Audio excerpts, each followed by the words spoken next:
जय हिंद दोस्तों, नमस्ते, प्रणाम। आप सभी का स्वागत है आपके अपने YouTube channel target civil study पर। दोस्तों, आज आपके लिए लेकर आए यूपीएसआई लेखपाल और एसएससी जीडी के स्पेशल क्लासेस हिंदी के। तो चलिए इसमें पढ़ेंगे आज हम लोग विशेषण। विशेषण क्या होता है इसके बारे में हम लोग देखेंगे। विशेषण क्या होता है?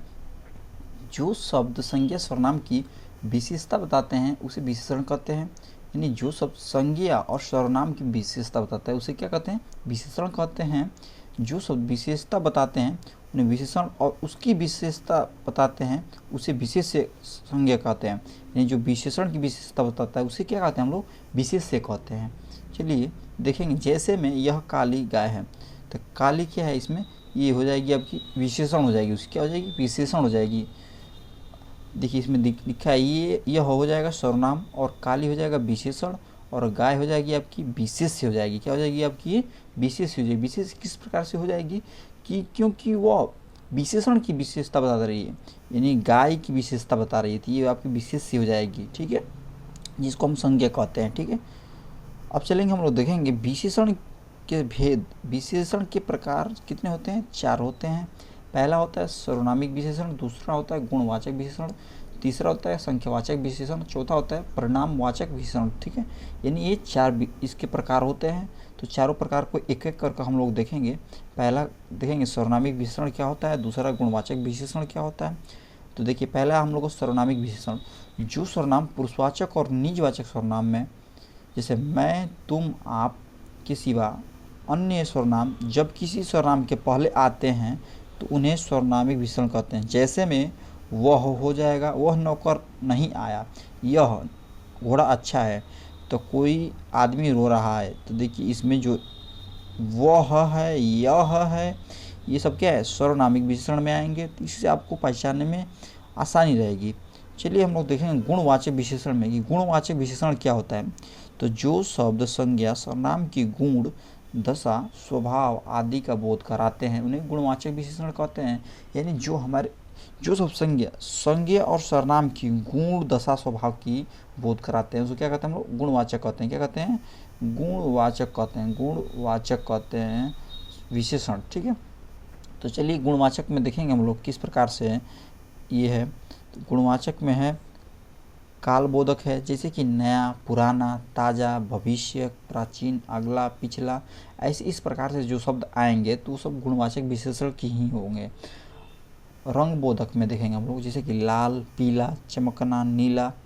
जैसे दशाबोधक में क्या हो सकता है? दुबला, पतला, मोटा, गरीब, भूखा इत्यादि सब जो हैं कि इसमें गुणवाचक में आएंगे। ठीक है, गुणबोधक में भला, बुरा, सच्चा, झूठा, दानी, पापी, दुष्ट, सीधा, ये सब क्या है? इसकी गुण के बारे में बता रहा है। ठीक है, अब उदाहरण के तौर पर हम लोग देखेंगे वह दुष्ट लड़का है। तो जो दुष्ट शब्द है ये क्या है? ये इसकी गुण है। क्या है इसका? गुण है। मैं सफ़ेद शर्ट पहना हूँ, जो सफ़ेद शर्ट के बारे में पहनने की बात करते हैं, सफ़ेद क्या है? इसकी गुण है। ठीक है, ये विशेषण है। ठीक है, अब चलेंगे हम लोग संख्यावाचक विशेषण। संख्यावाचक विशेषण क्या होता है? जिन शब्दों से संज्ञा सर्वनाम की संख्या के बोध होती है उसे संख्यावाचक विशेषण कहते हैं। ठीक है, संख्यावाचक विशेषण क्या होता है? इसके 2 भेद होते हैं। कौन कौन से होते हैं? निश्चित संख्यावाचक विशेषण और एक अनिश्चित संख्यावाचक विशेषण। जैसे 4 घोड़े, 20 दिन, 4 गुना कुछ लोग, सब लड़के। तो देखिए इसमें पकड़ने का तरीका क्या है? 4, इसमें 20, 4। ठीक है, सब इसे तो समझ में आ रहा है ना? 4, 20 ये संख्या समझ में आ रहा है, इससे संख्यावाचक विशेषण समझ में आ जाएगा। ठीक है, अब चले हम लोग परिणामवाचक विशेषण पर। परिणामवाचक विशेषण क्या होता है? देखिए जो सब संज्ञा सर्वनाम की परिणाम मापतोल का बोध कराते हैं उसे परिणामवाचक विशेषण कहते हैं। देखिए जो मापतोल का बोध कराता है तो इसके 2 भेद होते हैं। तो कौन होता है? एक निश्चित परिणामवाचक, एक अनिश्चित परिणामवाचक। समझ रहे हैं? जिसमें पहला 4 गज, ठीक है, थोड़ा पानी। तो जैसे कि थोड़ा पानी है तो ये अनिश्चित है। 4 गज, तो देखिए 4 गज वाला जो है ये आपका निश्चित है। 4 गज वाला क्या है? आपका निश्चित है। और जो थोड़ा पानी कर रहा है तो ये अनिश्चित है। समझ रहे हैं? तो अब चलेंगे हम लोग प्रविशेषण। प्रविशेषण क्या होता है? प्रविशेषण जो होता है, प्रविशेषण की अंतर्विशेषण भी कहते हैं। अंतर्विशेषण भी कहते हैं, इसको दूसरे नाम से जाने जाते हैं। वे शब्द जो विशेषण की विशेषता बताते हैं उसे प्रविशेषण कहते हैं। यानी जो शब्द विशेषण की विशेषता बताता है उसे प्रविशेषण कहते हैं। तो इसमें देखिए, जैसे में सत्यम बहुत तेज लड़का है, तो किसके बारे में बताया जा रहा है भाई, इसमें बहुत तेज है, ठीक है, बहुत तेज दौड़ता है। सत्यम क्या है, बहुत तेज दौड़ता है। तो बहुत तेज क्या है, इसमें प्रविशेषण है, क्या है, प्रविशेषण है। गीता अत्यंत सुंदर है, अत्यंत, समझ रहे हैं, ये इसकी विशेषण है, ठीक है। मैं बहुत सुंदर अध्यापक हूँ। तो देखिए इसमें बहुत क्या है, इसमें प्रविशेषण है। अब चलेंगे हम लोग आगे देखेंगे, जैसे कुछ चीज़ें हैं इसमें, बहुत, अत्यंत, बहुत आदि सब क्या है, प्रविशेषण शब्द ही है, इसको आप याद रखेंगे। और आगे हम लोग देखेंगे प्रयोग की दृष्टि से विशेषण के भेद। प्रयोग की दृष्टि से विशेषण के भेद, इसमें इसके आधार पर विशेषण के दो भेद होते हैं। पहला कौन सा होता है, पहला विशेष विशेषण, दूसरा विधेय विशेषण। विशेष विशेषण क्या होता है, दूसरा विधेय विशेषण क्या होता है, तो देखेंगे हम लोग। पहले चलिए भाई, विशेष विशेषण में जो विशेष संज्ञा के पूर्व पहले आए, इसे विशेष विशेषण कहते हैं। तो किस प्रकार से समझेंगे, जैसे कि भाई विशेष विशेषण, जो विशेषण विशेष संज्ञा से पहले आए, तो जो संज्ञा इसमें क्या है भाई, देखेंगे जैसे में महेंद्र चंचल बालक है, तो चंचल ये क्या है, यही तो भाई इसमें दिखा रहा है कि ये विशेष विशेषण है। आर्यन सुशील बालक है, तो सुशील ये क्या है, ये तो संज्ञा भाई, ये नाम तो किसी का क्या होता है, संज्ञा ही होता है। तो जो विशेषण विशेष पूर्व पहले, यानी पूर्व है, संज्ञा से पूर्व आए, संज्ञा से पहले आए, तो उसको क्या कहते हैं हम लोग, विशेष विशेषण कहते हैं, समझ रहे हैं।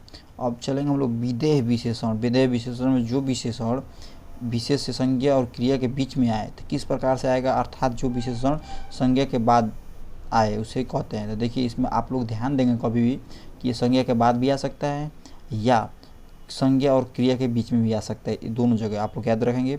ये जो है विशेष विशेषण है, ये जो संज्ञा से पहले ही आएगा, संज्ञा से बाद में नहीं आएगा। अगर बाद में आएगा तो विधेय विशेषण में आ जाएगा, ठीक है।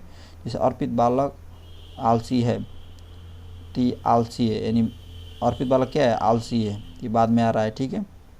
सगुन लड़की सुंदर है, तो सुंदर जो है बाद में आ रहा है, संज्ञा के बाद में आ रहा है, ठीक है। तो इस प्रकार से क्या हो जाएगा, ये आपका विधेय विशेषण हो जाएगा। अब चलेंगे हम लोग आगे देखेंगे इसमें अव्यय क्या होता है। अव्यय में क्या होता है, इसके बारे में थोड़ा देखेंगे हम लोग। तो अव्यय शब्द जो होता है, जिस प्रकार लिंग पुरुष वचन व कारक का कोई प्रभाव न पड़े, ऐसे शब्द पर स्थित अपने मूल रूप में बने रहते हैं। चूँकि अव्यय का रूपांतरण नहीं होता है, ठीक है, इसलिए ऐसे शब्द अविकारी होते हैं, जैसे कि आज, कल, किंतु, परंतु, क्यों, इसलिए, जब आदि।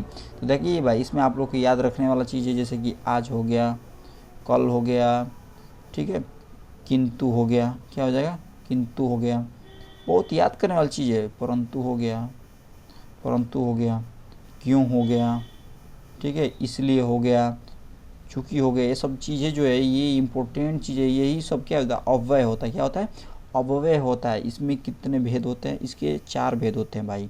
कौन कौन थे, क्रिया विशेषण, संबंध बोधक, समुच्चय बोधक, विस्मादि बोधक। तो चलिए आगे देखेंगे क्रिया विशेषण क्या है। क्रिया विशेषण, क्रिया की विशेषता बताने वाले शब्द को क्रिया विशेषण कहते हैं। जैसे मोहन धीरे धीरे पढ़ता है, तो देखिए भाई, जो धीरे धीरे है, यही क्रिया विशेषण है। क्या है आपका, क्रिया विशेषण है, ठीक है, आपका क्रिया विशेषण है।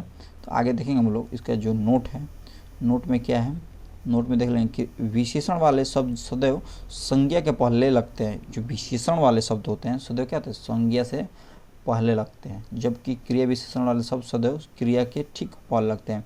जैसे क्रिया पढ़ता है, इसके पहले लगा है, ठीक है, दौड़ता है, इसके पहले लगा है, यही चीज़ को कह रहा है ये, ठीक है। तो इसमें देखेंगे क्रिया विशेषण का जो कि इसमें भाग हो कितने, तो इसको थोड़ा सा देख लिया जाए क्रिया विशेषण का। तो क्रिया विशेषण में प्रयोग की दृष्टि से है, अर्थ की दृष्टि से और रूप की दृष्टि से है।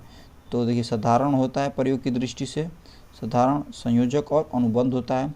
और अर्थ की दृष्टि से स्थानवाचक, कालवाचक और रीतिवाचक और परिणामवाचक होता है।